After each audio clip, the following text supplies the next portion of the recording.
service, through education, through compassion, through empowering the last person in the society. From that noble vision emerged the JSS Mahavidyapita, not merely as an educational organization, but as a movement of social awakening. What began humbly has today blossomed into India's most respected educational and service networks, touching millions of lives through schools, colleges, universities, healthcare institutions, rural development initiatives, and social outreach programs, both in India and beyond.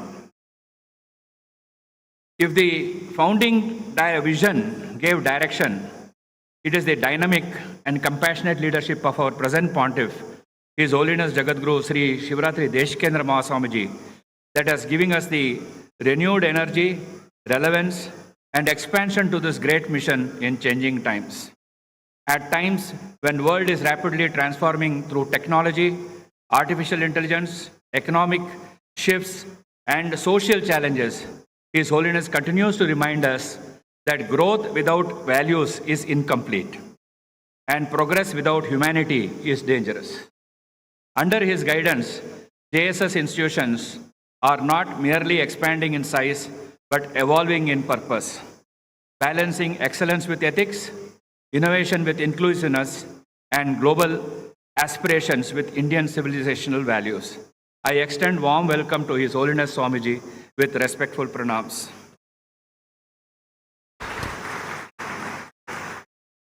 The Golden Jubilee series itself is a reflection of the philosophy of Sri Suttur Mutt. For the past 20 years, this platform has brought together some of the finest minds of the country, visionaries, scientists, spiritual leaders, economists, technologists, administrators, and thought leaders, to deliberate on issues that shape society and nation building. When we look at some of the galaxy of speakers who came to this platform and spoke at this lecture series, Dr. Abdul Kalam was there, Sadhguru Jaggi Vasdev ji was there, Sudhamurthy ji, Dr. A.S. Kiran Kumar, Dr. Geeta Gopinath, both from India and abroad. Several have adorned this platform and gave their thoughts in this audience and gave the thoughts to this country. It is not about speeches. This lecture is not merely about speeches. It is about ideas that inspire the society to think deeper and aspire higher. And today, that remarkable legacy continues with the gracious presence of one of the most influential social cultural leaders of contemporary India, Honorable Sri Mohan Bhagwat ji.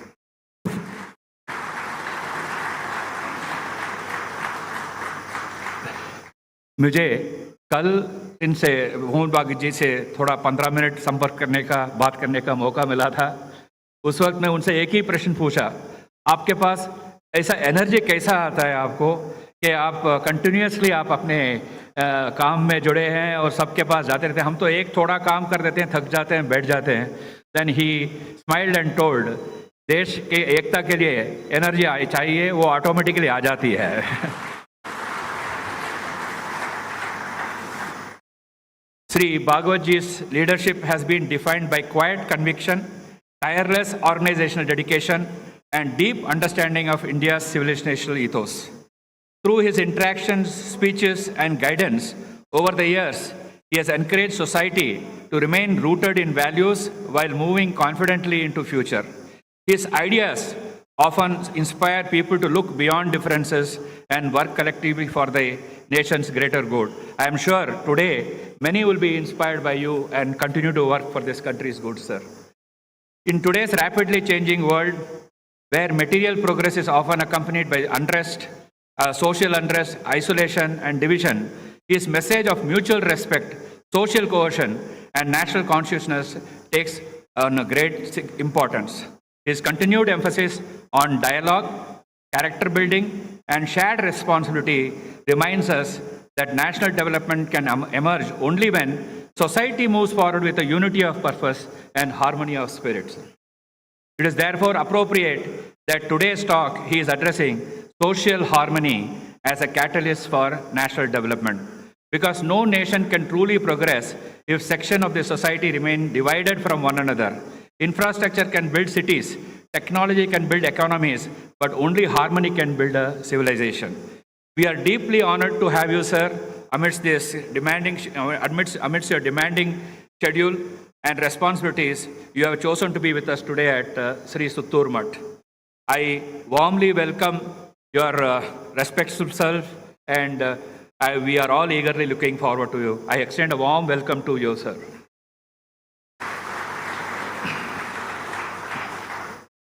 I also warmly welcome all the revered Swamijis from various mutts and spiritual institutions who have blessed this gathering with their august presence. My respectful greetings to all the distinguished dignitaries, former ministers, members of parliament, MLA, officials, all of you who have come here, and the public representatives, invited guests, officers, and various faculty and students of JSS institutions, RSS Karyakartas, alumni, students, members of the press and media, and every member of the audience gathered here this morning. I welcome you all to this August gathering. Friends, milestones are not merely occasions for celebration. They are moments to ask ourselves important questions. Today, we ask these questions to ourselves. What values must we preserve? What kind of society must we build? What responsibilities do institutions like ours carry in shaping the future of India? I am certain today that this lecture will provide us not only the answers, but also the direction and inspiration, sir. As we begin this significant program, may this gathering strengthen the spirit of harmony, service, and national consciousness among all of us. With these words, I once again extend warm and respectful welcome to everyone present here. My respectful pranams to His Holiness Swamiji and respectful pranams to Bhagwat. Thank you very much.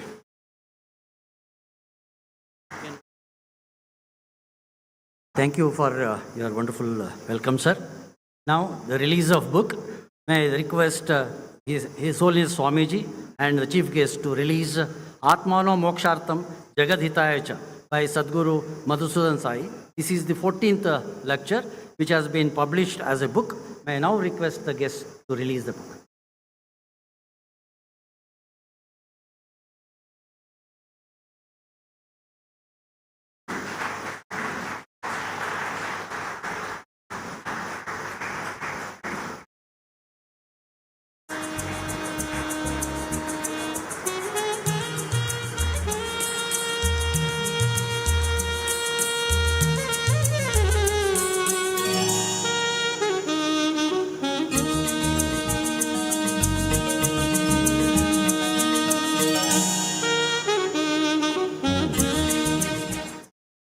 Now the most eagerly awaited moment.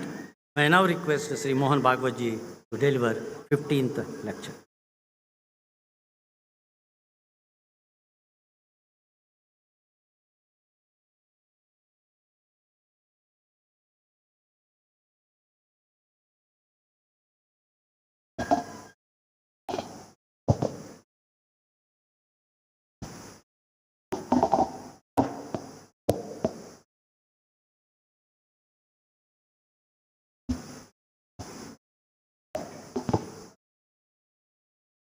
परम श्रद्धेय Swami ji,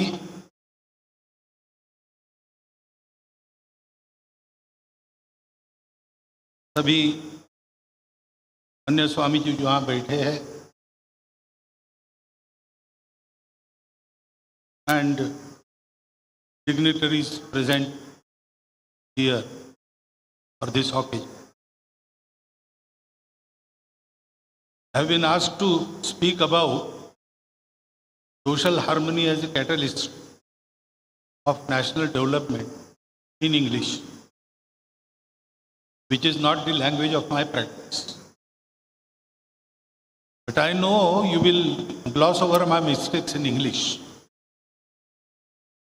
because barring a few dignitaries present here, everybody is equally practicing English like myself. But there is another difficulty. The English language is inadequate to fully express the content of many Bharatiya concepts, purely and exclusively Bharatiya concepts. And today's subject relates to such concepts. So I will have to start my lecture by explaining some English words well known to you, but I have to explain in what sense I am using those words. Because there is no other way. During translation, the nearest words are applied for those concepts. Nearest English words are applied for those concepts. They cannot fully express. So I have to explain. So first word is social, related to society. It is translation of our word samaj. In Kannada we say samudaya. Now concept of society in the West and concept of samaj in Bharat are two different things. They appear the same, but they are different. Congregation of people which live together and help each other so that both benefit, everybody benefits. So, if you are beneficial to me, I will live with you. If you are not, I will not. The theory of social contract, society exists because man cannot live alone. He has to take so many helpers along with him. So, those who can help are to be taken with one. Those who cannot are to be forgotten. And those who do not help or come in between you are achieving something, you have to deal with them harshly. That ensures. This contract is not there in our society. When we say samaj, it is not just a congregation or it is not a lineage. It is not samaj, it is samaj. Samaj denotes the people who live together for a long period and therefore they develop the affinity towards each other. The feeling of oneness comes automatically through their association with the surroundings in which they live. And they have a common purpose for which they live. Each of us have our own purpose. I have to live. I am a person. I have to live my life. Live it with happiness and peace. But I also have to live with my family. I have to make my family also happy. So his purpose extends and we all live for something. Swami Vivekananda said, every nation has a message to deliver. Every nation has a mission to accomplish. Every nation has a destiny to fulfill. What is that nation? Universally it is accepted. Nation is the land, the people, their state, with all its paraphernalia. Chanakya also said, Janapadavati Bhumi plus Rajya, Bala, Durga, Kosha, Amatya and Surad. We need not go into meaning of each word, but land, people and state. In West, state is the prominent factor, main factor, the causal factor of nation. But in our country, causal factor is not the state. It is the Janapadavati Bhumi. We had our state. There were Chakravarti Samrats who ruled all over Bharat. We had our states also. In Vedas we say, Om Swasti, Ramrajyam, Bhaujyam, Swarajyam, Vairajyam, Paramishtam, Rajyam, Maharajyam, Adhipatya, Samanta Paryayi, Sarvabhauma, Sarvayusha. These are all the methods of governance. governance.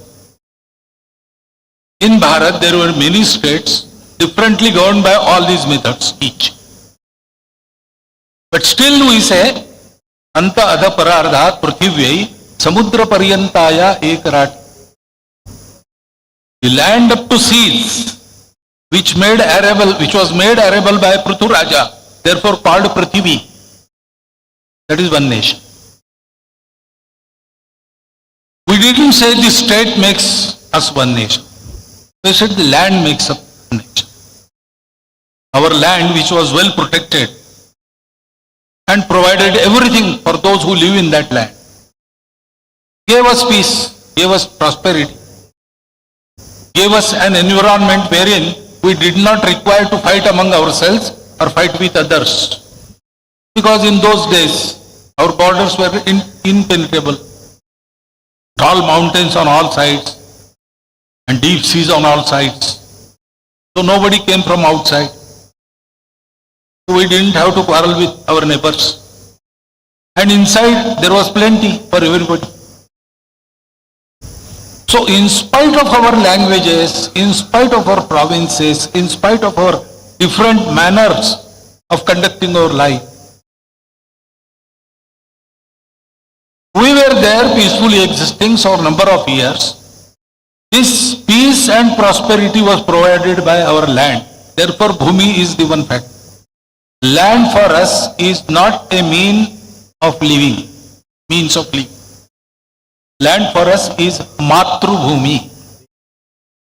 It not only raised us, it also provided us a particular nature of Bharat, for which Bharat is known as Bharat. We pursued knowledge because we were very well settled and therefore we had time. We pursued that knowledge. World stopped searching after outside search was come. But we started searching inside after. And therefore we got that knowledge. And therefore this land is one factor which has made us what we are today. And secondly, what we got through that knowledge. That is the truth of oneness of existence. You say everything is one. All are one. No, all is one. Everything is one. And that oneness is there. So, if you attain that stage wherein you can feel for 24 hours that oneness, then you are completely happy. Nothing can decrease your happiness. Imperishable happiness. Eternal happiness you get. Then you don't require anything. That is our aim of life. But this also creates a second class. If everything is one, then everybody is mine. So if I am going to become happy by attaining that stage, I have to tell the world how to attain that stage because they are my own brothers. Everything. Chara achara srushti. Chara achara srushti. Living, non-living, everything is one. So I belong to them. I do not own them. All these different forms, we belong to one thing. We are part and parcel. We are brothers. Vasudhaiva Kutumbakam, etc. So they are all mine. So I have to lead my life so that my life sustains everybody else's life. Struggle for existence and survival of the fittest is the Western concept of life. Ours is cooperation and coordination for existence. And those who are fit will help others survive. That is our outlook. That is the common outlook of Bharatiya society even today. In spite of their ignorance about their own roots, even illiterate people, Even poor people, they lead their life like this. If you don't have exact change to pay your fare for a rickshaw and for another lacking, and you ask rickshawala, you come tomorrow, I will pay you. He will say, no, let go. चार आना तो मुर्गी भी नहीं खाती, पैसा तो मुर्गी भी नहीं खाती. Even birds do not eat money.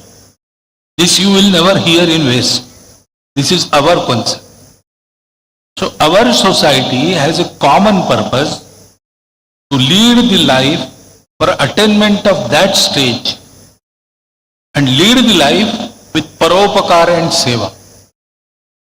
People, those who do this, they are Samaj. There is no contract. It is our duty. If you benefit me or if you don't benefit me, you are one of mine. So whatever I do should benefit you. This is the difference. We are Samaj, not a mere society. Secondly, nation. That nation, again, it is not a state. The nation for us is the apparatus created by our Purvajas to deliver this knowledge from time to time to the world. When we experience that all are one and decided that this should be imparted, this knowledge should be imparted to everybody in the world, then naturally it came, it ensured that we should have the apparatus. That apparatus was created by the ancestors. They strived for it, strived very hard, strived for a long time and created our nation. No state created our nation. Bhadramichhanta rushaya swarvidaha tapo diksham upase duragre tato rashtram balam ojascha jatam. The saints, rishis, munis, who were wishing welfare of whole world, they undertook diksha and performed a very hard tapas, through which our Rashtra, Bala and Oj was created. So our society is a society which recognizes inner oneness. Our nation is a nation which, on the basis of the efforts of this society and this land, will impart this knowledge to whole world of oneness of human being, oneness of existence. This basic clarity is very necessary to understand this topic. Because on one side, when we say development, it is not merely a material development. Because that knowledge of the one principle gives us a total and integral view of existence. Human beings are not only body, not only mind, not only intellect, not only these three. There is fourth principle of Atman, which connects all these three. Atmanam ratinam vidhi shariram ratham evat buddhim cha sarathim vidyam manam pragraham evat. The master is Atma, in whose light all the three, they get connected and they prosper together, they progress together. In the same way, society and the creation, these three apparently separate entities are connected by Paramatma. And all human endeavors, which we call Artha and Kama, to fulfill the desires, to meet the ends, we strive. That is Artha Purushartha and Kama Purushartha. But this, they must go together under the discipline of Dharma Purushartha to attain the moksha. So, Dharma is the connecting principle for these three: moksha, artha, and kam. If this doesn't happen, then artha kama go berserk, and then families break. People became criminals. Even school-going children bring guns with them and fire on their own colleagues in class. This is happening. All these perils world is seeing. In the absence of dharma, what happened? And this dharma means it upholds everything. Dharanat dharma itya.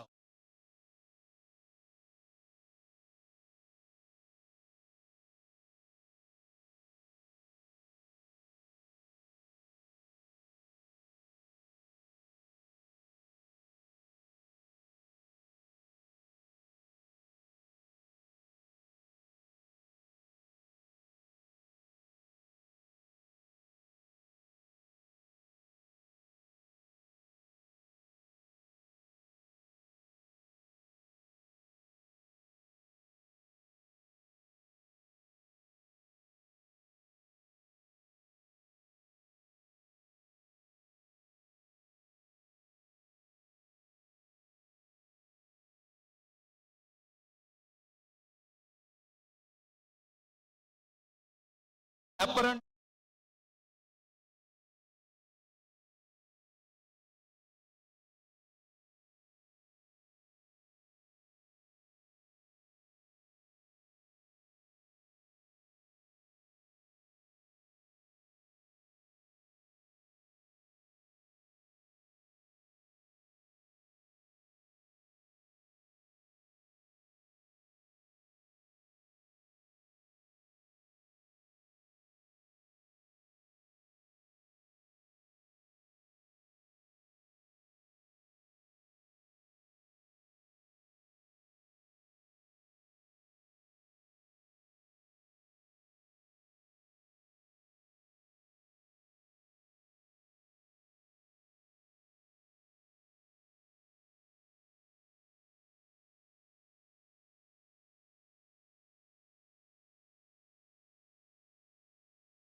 we can experience that.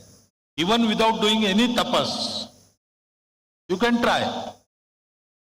When you are taking your lunch, if a hungry beggar comes before you, what will you do?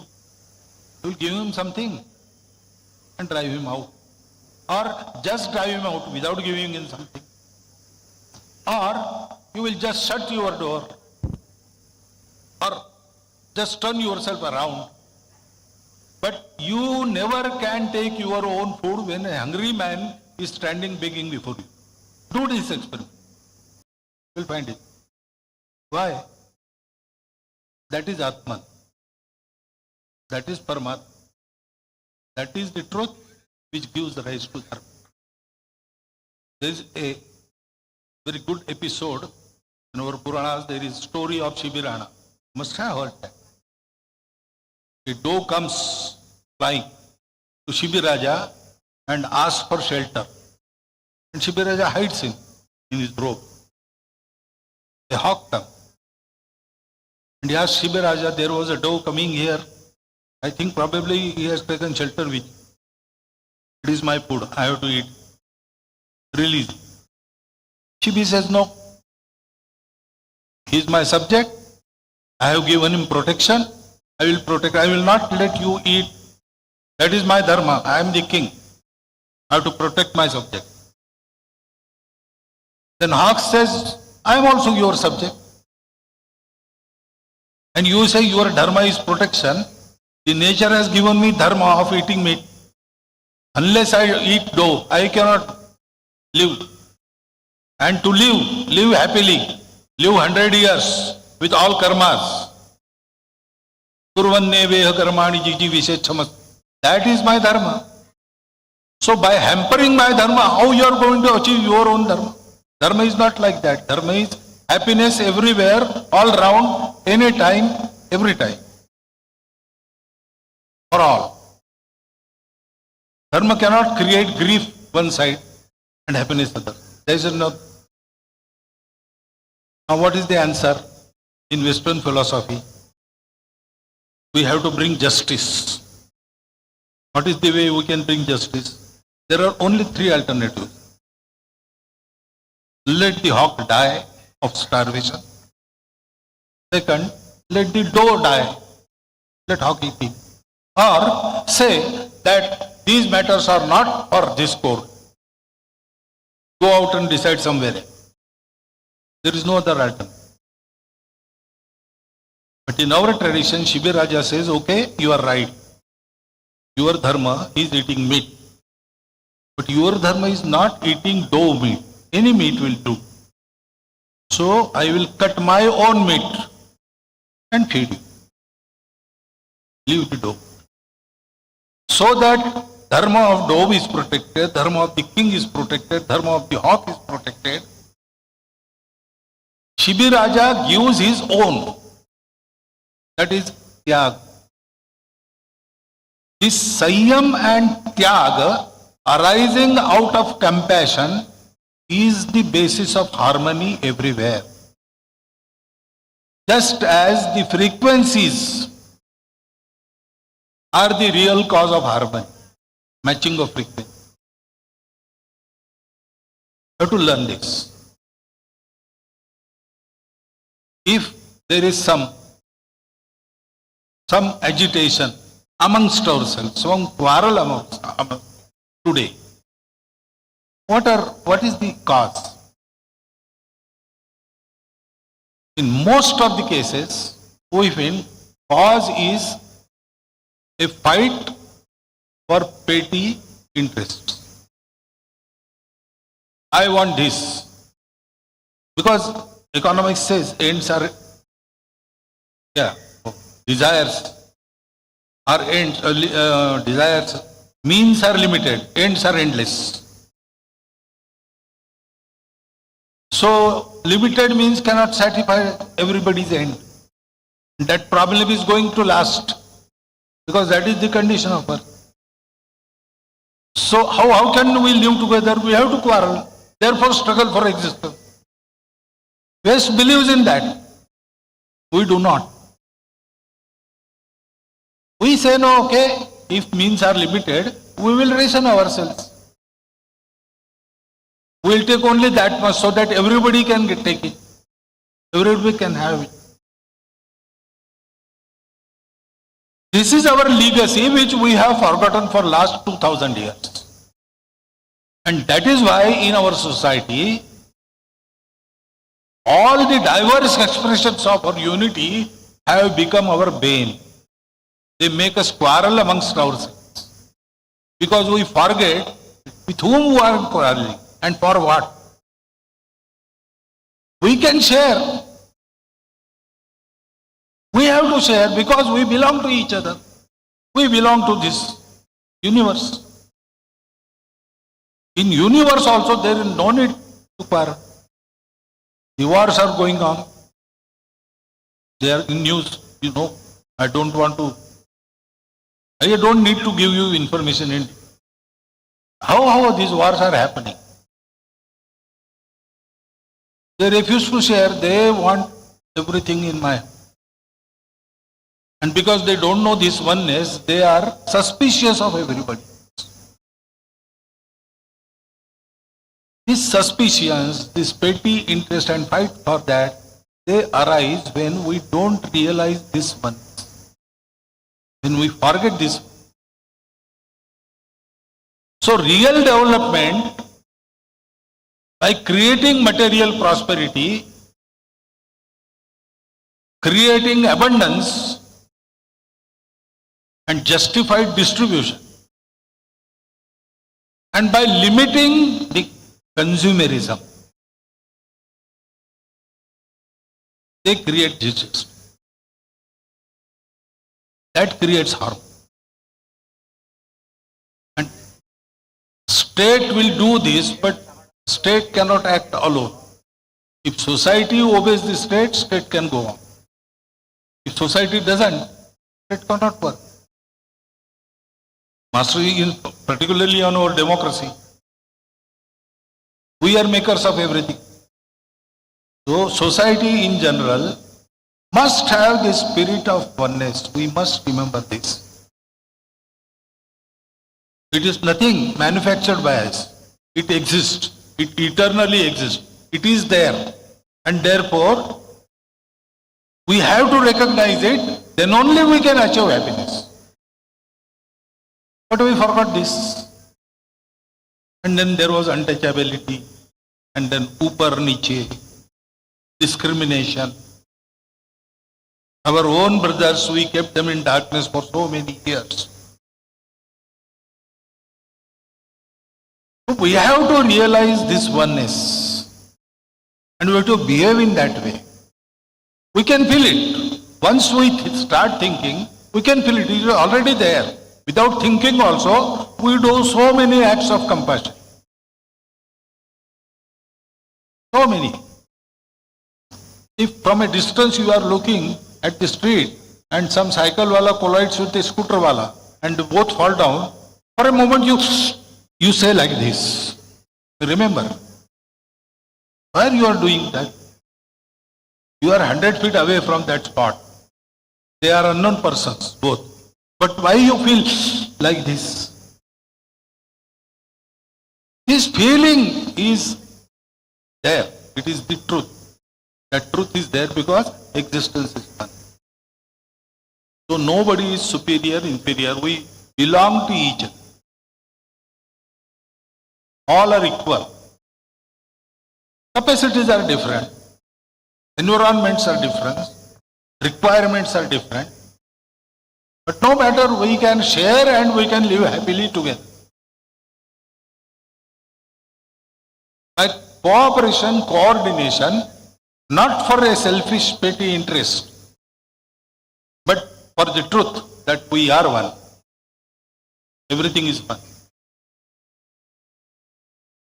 That is the way to harmony in the society, in the samaj. We have to act like this. Now, this is a theory, so many words, all true, all experienced by our ancestors. They are eternal truth, holding true everywhere. But still, what are we going to do about it? That is important. We have to start acting, start doing it.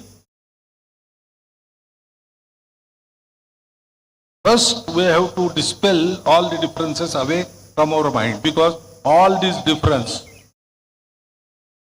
these notions of inequality, yours and mine, it is in the mind.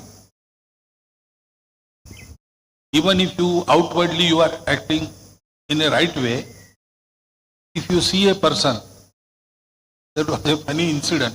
I was in Bihar at that time. So I went to meet a worker, our principal, in a college. He was laboratory assistant.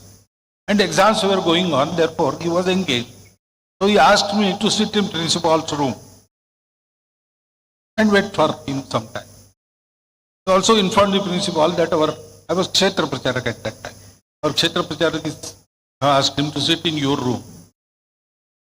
Principal said, oh. After some time, Mr. Principal, he came into his room. We had namaskars. Then he asked me my name. Our worker already told him, Mohan Bhagwat. In Marathi, Mohan Rao. Rao is not a surname. It is Mohan Ji or Theory. We take a that way a respectful attitude. He asked me, you are Mohan Rao. That means Narsingh Rao like that? Narsingh Rao ji was Prime Minister at that. I said, no, it is just. He said, so who are you? I said, I am Mohan Bhagwat. No, who are you? I said, I am Kshetra Pracharak. I understand that, I am told that, but who are you? I said, I am Pracharak of Sangha, Rashtriya. Who are you? I said, by education I am a veterinary doctor. I am asking you, who are you? You know what I am asking. Why are you not answering? I asked him, why you require this knowledge? Who am I? I am going to sit here for 5 minutes. When I meet my Swayamsevak, I will go out. I don't know whether I will meet you again or not. In those 5 minutes, why do you want to know who am I? My name is sufficient. I am a Pracharak of Sangha, Kshetra Pracharak. All this information is sufficient. That is the thing. It is in the mind. So, we have to clean our mind. Tathagat says how a life should be lived. He says, Sabba papassa akarana. Don't do any sinful thing.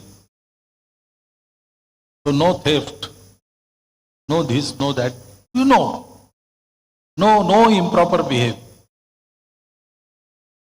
Then, kusalasya upasampada. Earn for yourself without harming others. Yoga karma su kaushalam, we say that kaushalam is this. With your karma, you should not harm anybody. Then, satchitta pariyodapanam. That is the chitta shuddha. The endeavor of bringing dharma into one's life is summarized in these three. Everywhere. Proper behavior, without a sinful behavior, you have to live your life without harming others, and you have to clean your mind. Clean your mind of all vikars, etc., etc. You have to see everybody as your own. So we have to start this, thinking like this. Then, to do this, only by thought, we can go that much forward. We have to really clean our mind. We have to experience. For that, we have to visit. Start visiting each other, each other's family, each other's house. There are so many diversities in our society of language, castes, creeds. You should make everybody your friend. You should have your friends. Your family should have a family friend or friend family in each of these sections. That we can do. In our normal living of life, we can go around in our area. We can make friends with everybody. We can go visiting them. They come visit. We can invite them. Visit and invite them. In Sangha, we ask the society in each village or in each basti of city that different types of our society, they have their leaders. The leaders should sit together. And they should think of three things. First is, what we are doing for the betterment of our own caste or something, whichever type you represent. What we do for their betterment. Second is, in what way we together are striving for the development of our area, betterment of our area. And third is, we together should do something for those amongst us who are weak. Unfortunately, there is a history of social discrimination in our country. And due to that, there are some backwards and there are some forwards together, what they can do with for those who are back.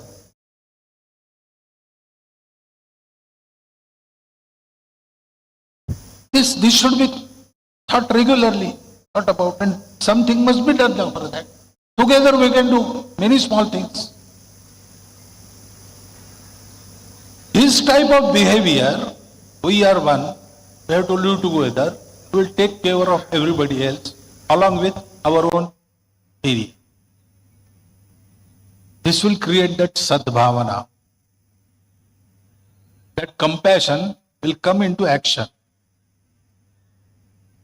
And then third thing is, after realizing this, we as a nation have done something for it. In independent Bharat, the Samvidhan, Constitution was given. That Constitution has taken care to wipe out this discrimination, the inequality.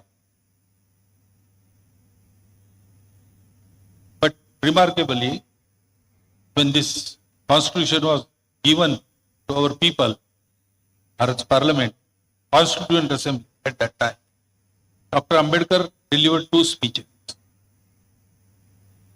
Everyone must read, must regularly keep reading those speeches.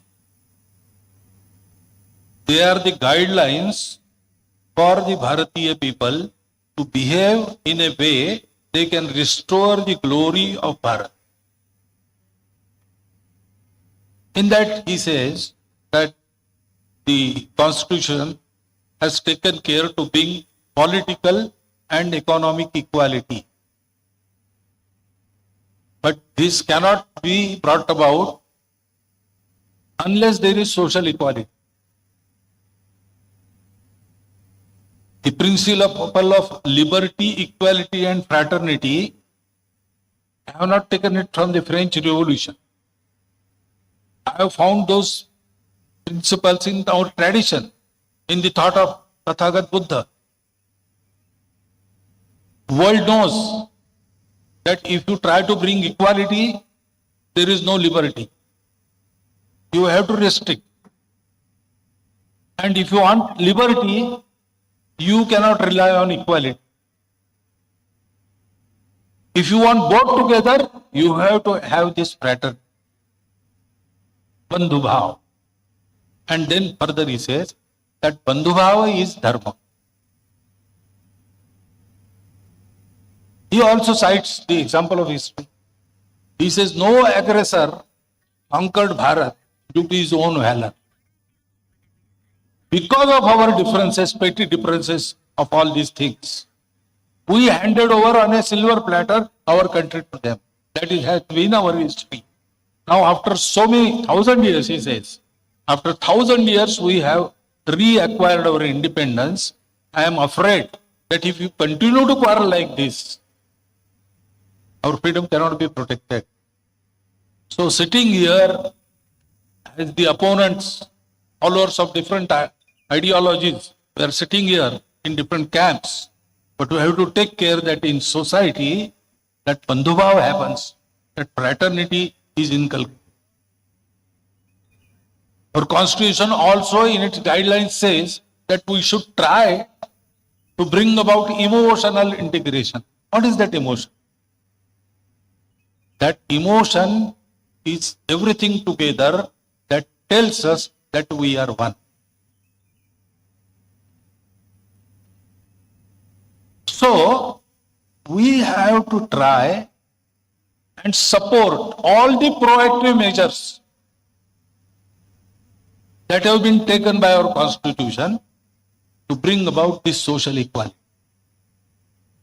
It is not a question of who gets what.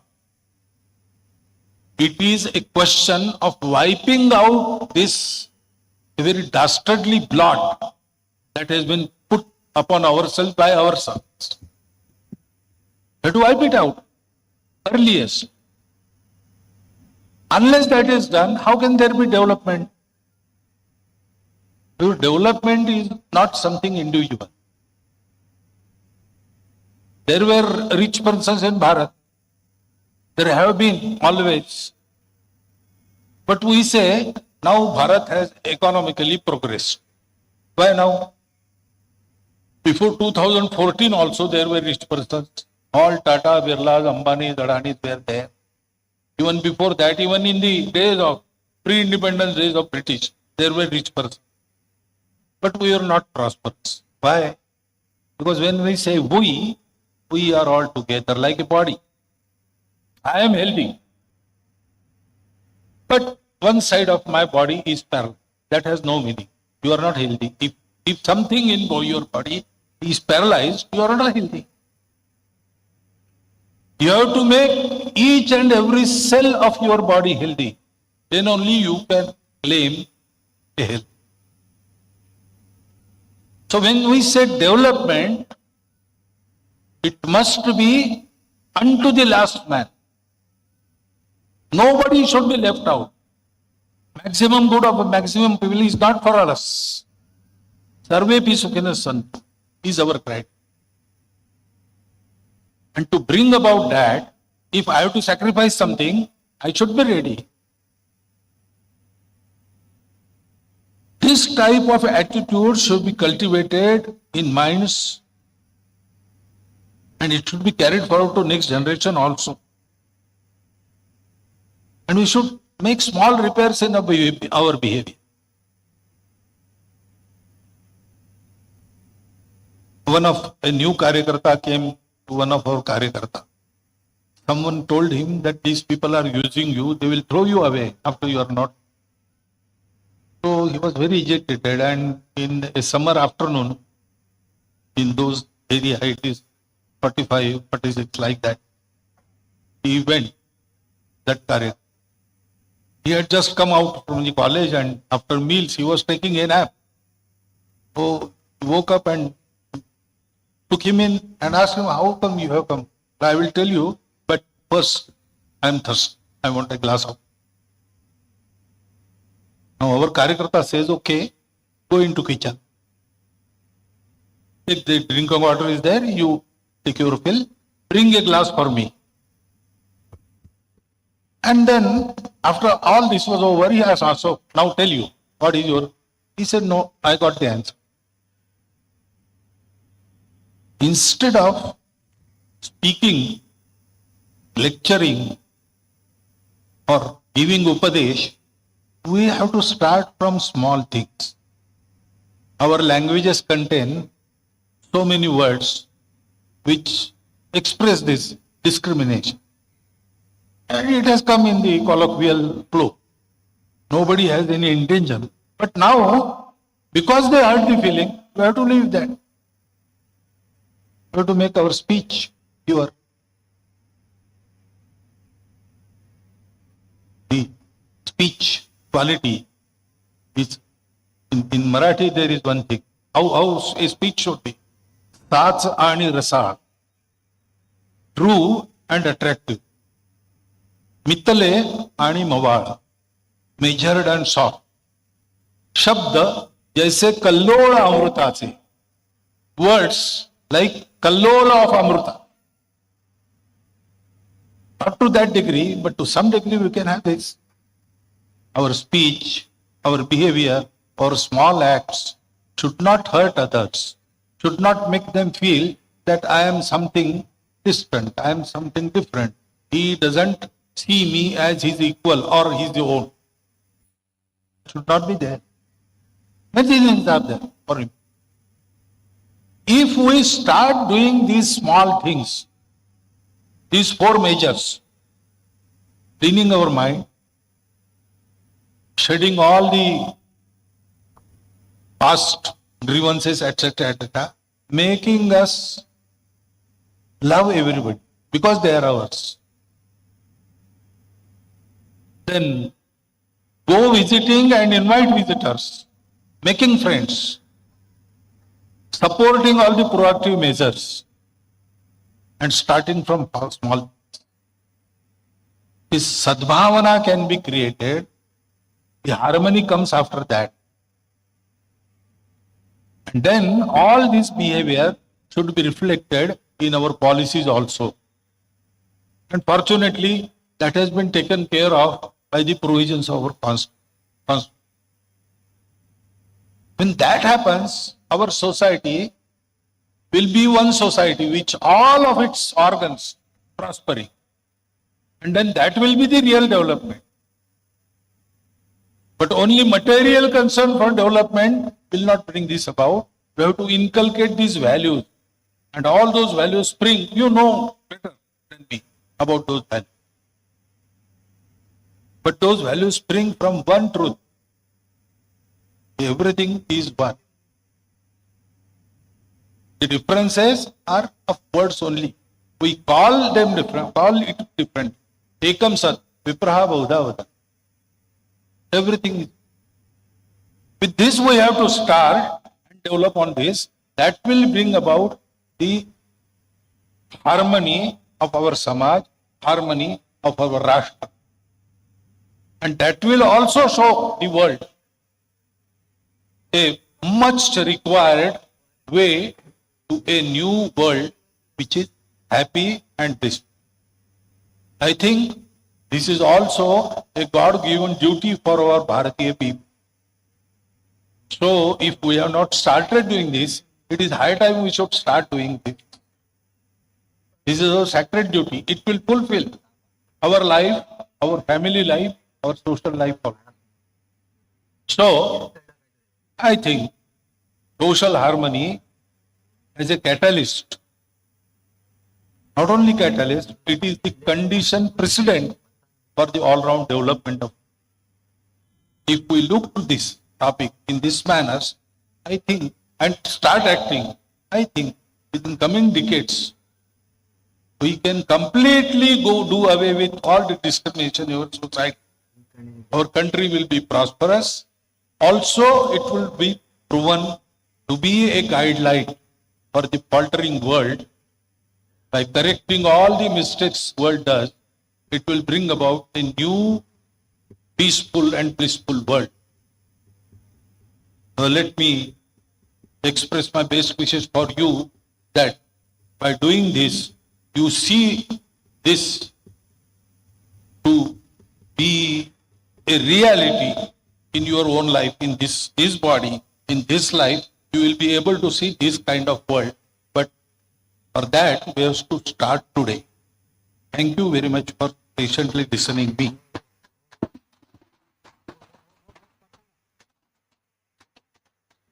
Very inspirational.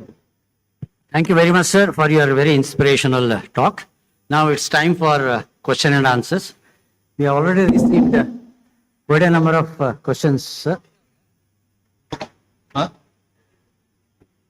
You have to be. You select and talk. There are many questions and time limit you. The first question is Gopal Singh, professor at Jesus Women's College. His question is, can we have oneness among all religions and community?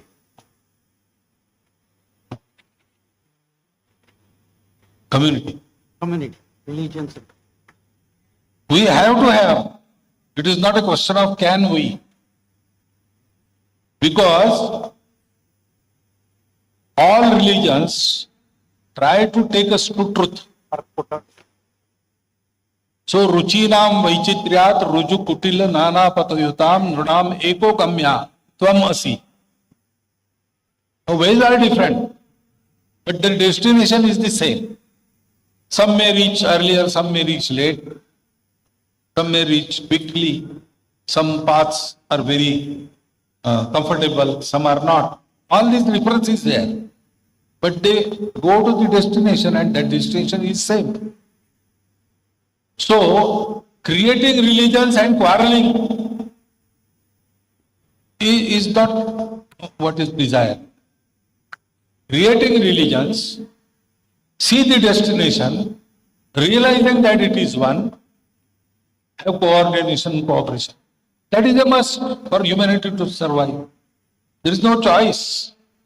Within communities and within religions, there must come the harmony. Otherwise, these things will destroy ourselves. So we have to put our own example and make world follow. There is no choice. Okay. Second. Have the second question by Professor Ashok Alu. He says, how do Bharat re-emerge as a nation of religions, spiritual inspiration for the whole world? Vishwaguru. How do you Bharat re-emerge? I think as a that has nation been of- already answered in my speech. So just remember my speech once again, if you want my answer. Otherwise, it is all there in books, in Swamiji, they tell you. Honnegowda, he has asked two questions. I'll just choose one.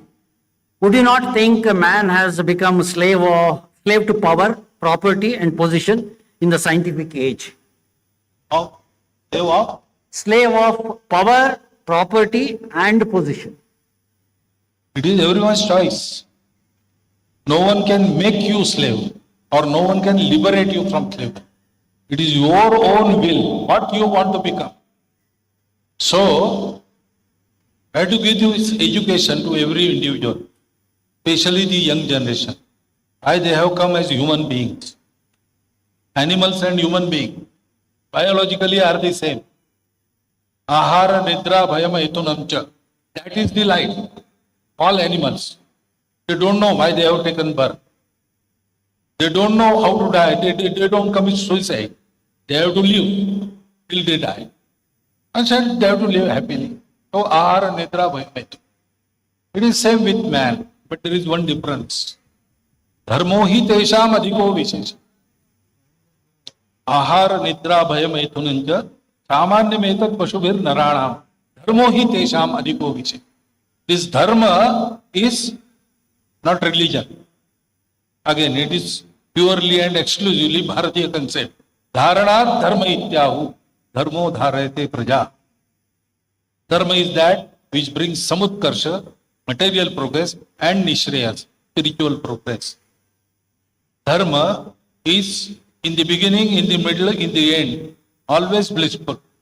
There is no grief in dharma. So this dharma, which takes together everything, prospers everything simultaneously, holds everything together, that dharma is manushya. What is the difference between man and animal?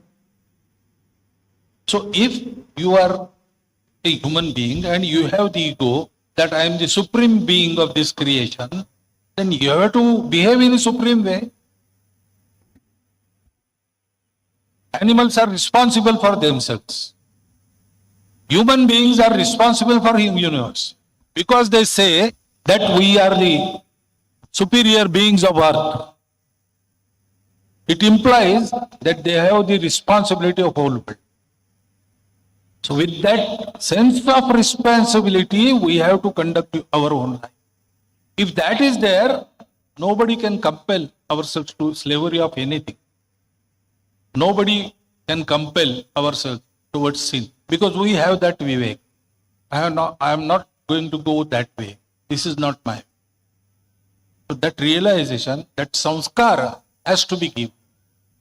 Then only man can be free of everything. From Nagaraj, he says, how do we teach our young Indians about Hindustan and Hindutva? Because they try to follow and move towards Western culture and habits. Don't worry about them, worry about yourselves. We have to be Hindu, we have to practice Hindutva. We have to realize that Karma Kanda is a different thing, that is different for everybody. All the sects, all the sampradayas of Hindi concept that everything is one. And they culminate into behavior it has been told similarly to everything. Yeah? The behavior that is prescribed is the same. So we call Dashakam Dharma Lakshan. They are the same. Be it क्या वो है ना वैदिक शैव वैष्णव everywhere darshan is different but starting point is the same and the end point is the behavior acharan acharat prabhavo dharma that acharan is the same dashakam dharma lakshanam yama niyam all these things they prescribe the same thing. So we can select our karma, we can select our religion, our pantha, our sampradaya, our language, everything. But by that behavior, we have to be same. That behavior is important. That is essence of dharma. So, tamo dama kya hai?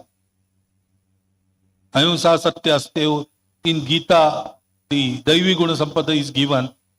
All those things, we have to live them in our behavior. That is real tapasya, that is real. So every Hindu can do this. Yes, he can have his own sampradaya, he can have his own karma kanda, he can do that, practice that, but through that he have to achieve this behavior. Then automatically everybody who is led astray will return one day because that path is not going to lead them anywhere. They have to come back sometime. When they come back, they have to find repository of this principle is living in those Hindus who are practicing it. That we have to do. Then everything will be all right.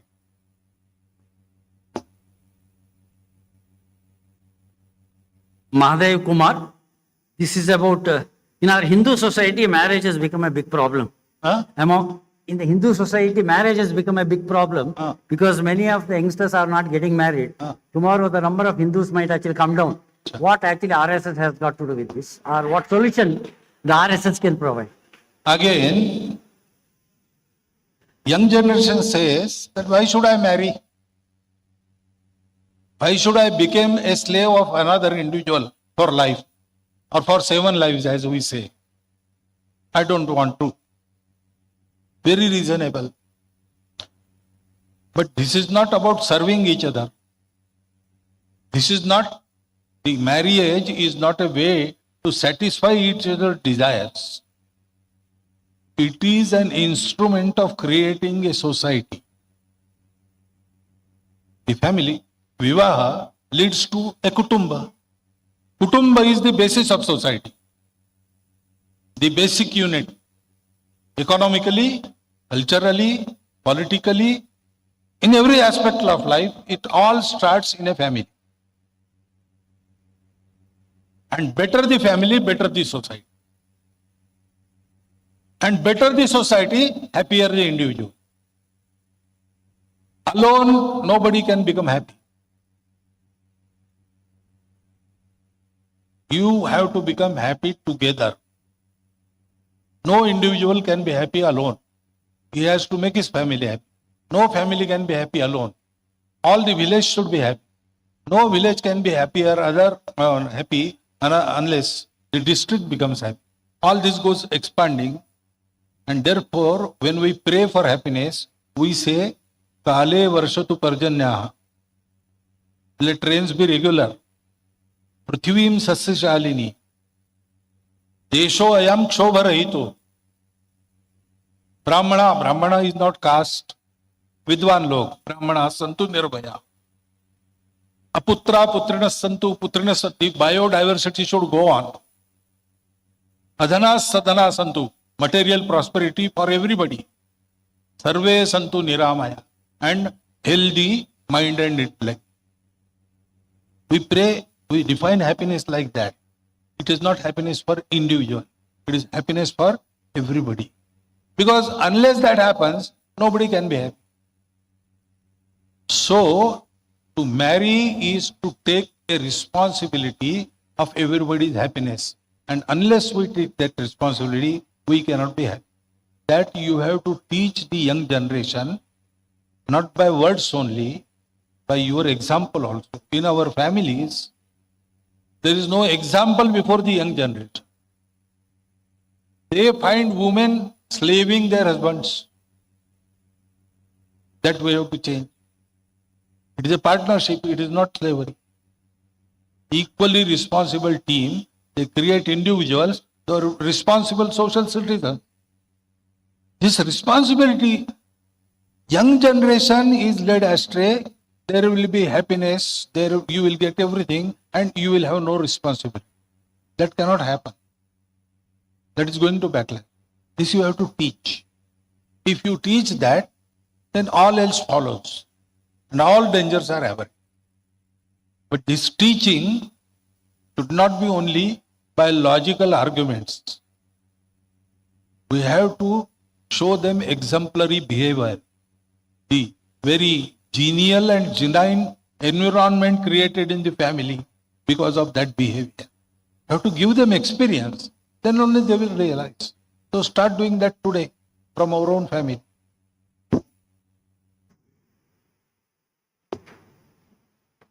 This is from Sri Madhusudan, former MLC, a highly relevant question, I believe.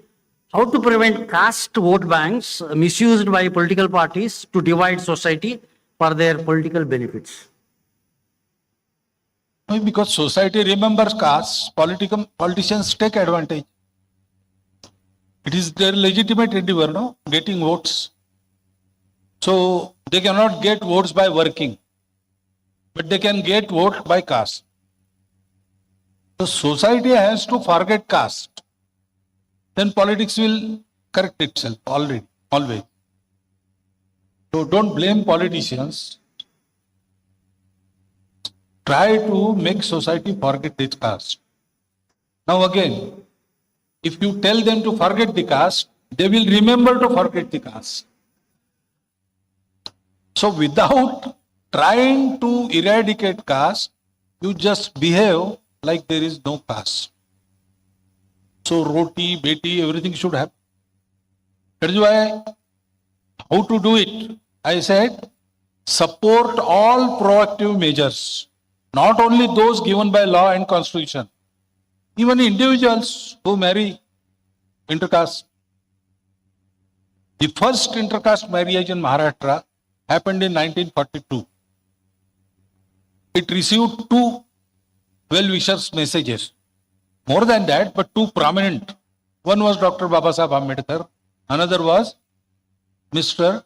M.S. Golwalkar, Shri Guruji, the then Sarsanga Chalak of Rashtriya Swayansemak.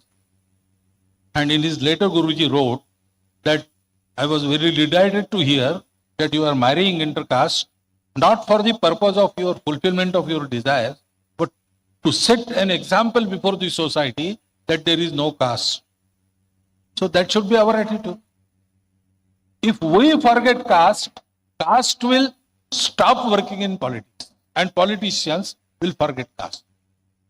So don't give medicine there. Give medicine your own. By our example, we should do like. Then everything will be correct. Huh? How many time do you have? If time is up, I think 15 minutes. Time you know. 1 or 2 questions. Okay.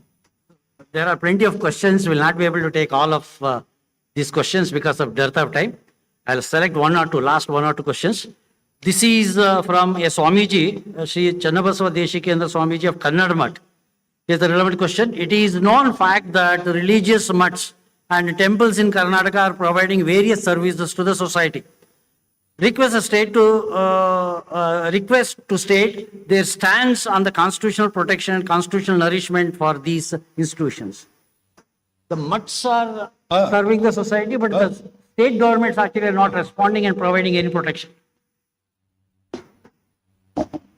Yes, that is the problem in some states at least. Very real problem. But my experience is, if we focus on society, they will take care of the problem. Because state governments now, I am not a man of politics. Why do they do this? I don't know. But to correct this, a public pressure is required. And therefore, if mutts are popular, nobody can harm the mutts. So, once the 7 hills were of Tirupati, the state government conspired to give some hills away to another foreign denominations. But Tirupati is a matter of Shraddha of so many. So they rose together in agitation and the decision had to be cancelled. In democracy, the society makes everything. So if we concentrate on the social change, everything else will follow. So our mutts are doing very good work everywhere. I think it is the best in the world. Formerly missionaries were cited as example, but better example is our mutts. They should continue to do that. Institutions like Sangha will also continue to prepare the society, and a day will come when our mutts, etc., will be free of all outside trouble and do their good work in the society. This is the last question. I have clubbed actually two persons' questions into one. This is a slightly political one. In the last 13 years, you have supported central government running. Why the bill of population control has not actually come into existence? Why? Population control bill, an act, it has not come into force. Firstly. Secondly, common civil code. Isn't it an urgent one? Is it? It is an urgent actually need of Acha. the nation. Ah. Why it has not actually come into existence? So at the outset, I must explain, I am not the central government or even a state government. I am not a government. I am RSS, which works in the society. So first thing was what? क्या नहीं हुआ?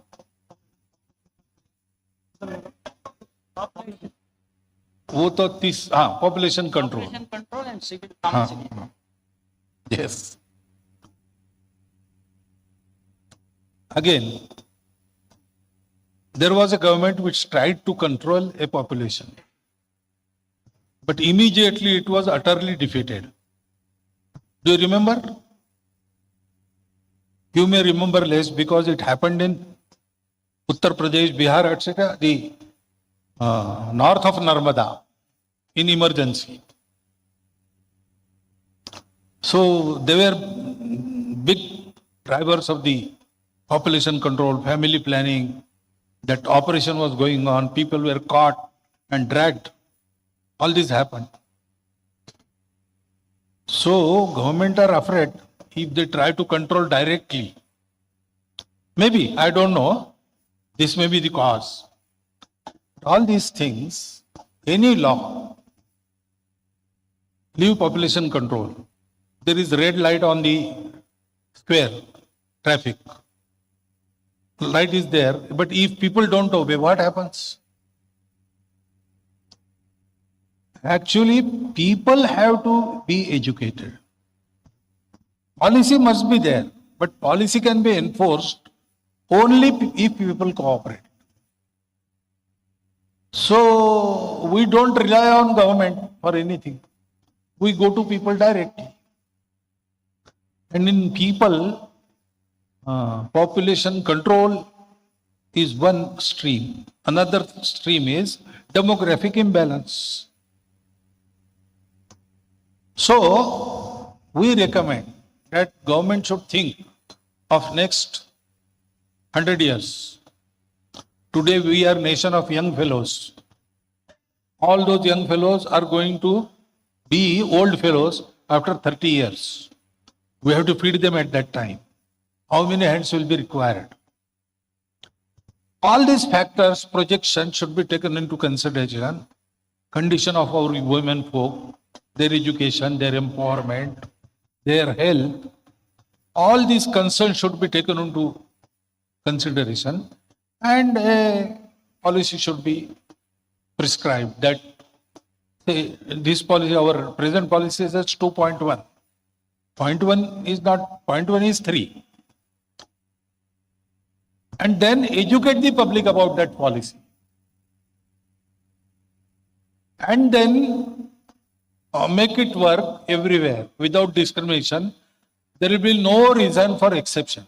Once that policy is decided, public is taken in confidence and educated, whatever is decided must be followed without exception. No premise may exempt anybody from that policy. And start where ज़्यादा गड़बड़ है वहाँ पहले start. ऐसा हमारा recommendation है. But people have to think like that. There are so many things that are in public thought now. This is not the uppermost thing, population control. The demographic imbalance is uppermost. So, government has to follow public sentiment. That is the thing. And secondly, you said, common civil code. Okay. The Uttarakhand has brought common civil code. 2-3 states, they have brought that law. So state-wise it is coming. Maybe it may come all India sometime. Be patient. Everything happens in democracy, but it happens very slowly. There is not one person who decides. There are 142 crores who decide. So things issue slowly. Don't worry about that. But keep working. Whatever you want, keep working about it. One day it will reappear. Thank you. Thank you, sir. We are extremely sorry that we cannot take all the questions. However, we'll send all these questions to our chief guest. I'm sure we'll be able to get actually answers. These answers and the entire lecture actually will be published in the form of a book, and it will be released shortly, and you will know answers for your questions. ಈಗ ಮುಖ್ಯ ಅತಿಥಿಗಳಿಗೆ ಗೌರವ ಸಮರ್ಪಣೆ, ಪರಮ ಪೂಜ್ಯರಿಂದ ಆಶೀರ್ವಾದ.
ಮುಂದಿನ ಕಾರ್ಯಕ್ರಮ ಪರಮ ಪೂಜ್ಯರಿಂದ ಆಶೀರ್ವಚನ.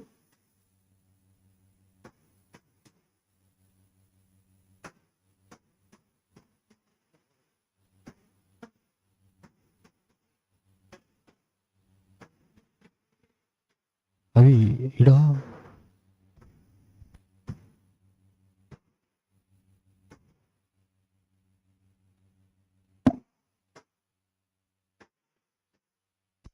ಅವಿ ಮುಂದೆ ಮುಂದೆ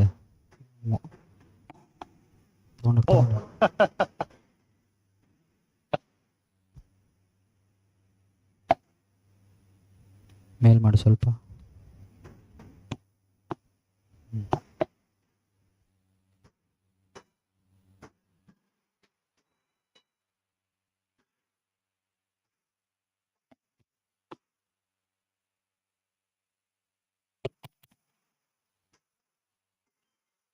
చైతన్యం శాశ్వతం